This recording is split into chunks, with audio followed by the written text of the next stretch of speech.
So today we finished our semester. We wrapped up talking about memory again because memory is one of the most important things. It makes us who we are. And we talked about the difference between short-term memory and long-term memory, which seems pretty self-explanatory. But short-term memory, we know this is kind of our ability to hold something in our head in this kind of limited memory storage that we have and repeat it and we can remember it. But once it's gone and we can't access it again. So there's an experiment that was done where they had animals and they taught them how to do a learning task.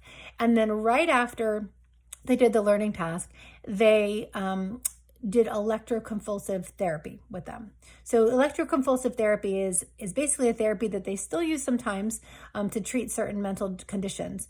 And it basically just is like a reboot of the brain. So you pass current through the brain and it basically sets all the electrical activity back, and then you can go on and function normally. And what they found is that, I guess their hypothesis here was that short-term memory is simply electrical activity that's ongoing in the brain.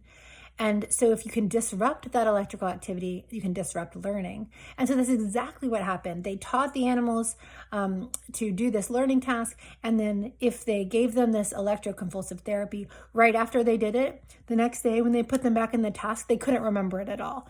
But if they waited 2 hours and then they gave the electroconvulsive therapy, something about that 2 hours allowed them to consolidate that short-term memory and get it into long-term memory. So this is kind of cool for us because it's showing that the short-term memory that we have is actually electrical activity. But then there's a process. Something happens where we get the short-term memories and then we stick them into long-term memory. And once that happens, they're more permanent and we can retrieve them. Even if we forget them, we can think, okay, what was it? And someone can say, oh, don't you remember you put it right next to the stove? And then you can, oh yeah, I remember where I put it.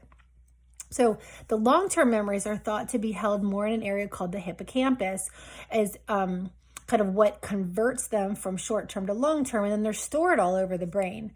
So there's lots of areas, not just in the hippocampus, but we're talking about the cortex and the amygdala and all these other places that we've talked about so many times over this class is where the long-term memories are stored. So it seems like that we have a really specific way of rehearsal that gets it into the long-term memory, and then with this consolidation process is now in the long-term memory. It's like a book in a library that we've shelved. Okay, that's the consolidation process. And then we can take it back out, and when we take it back out, this is the retrieval process and we can use that information.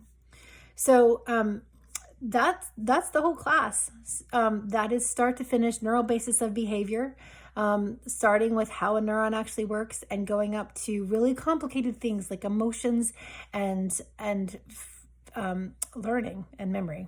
So I hope that you have enjoyed kind of this survey course, neural basis of behavior, geared in 5 minutes towards parents. And I hope that I've been able to provide a lot of evidence to you that the brain controls our behavior, controls everything we do, who we are, and also to show you how much incredible opportunity there is here. There's opportunity for change, for growth, that we are all still on this neurodevelopmental continuum where we can change exactly who we are on a synaptic level simply by doing things differently. Practicing certain things, not practicing other things will allow us to be our best selves, become our best selves. So thank you for listening.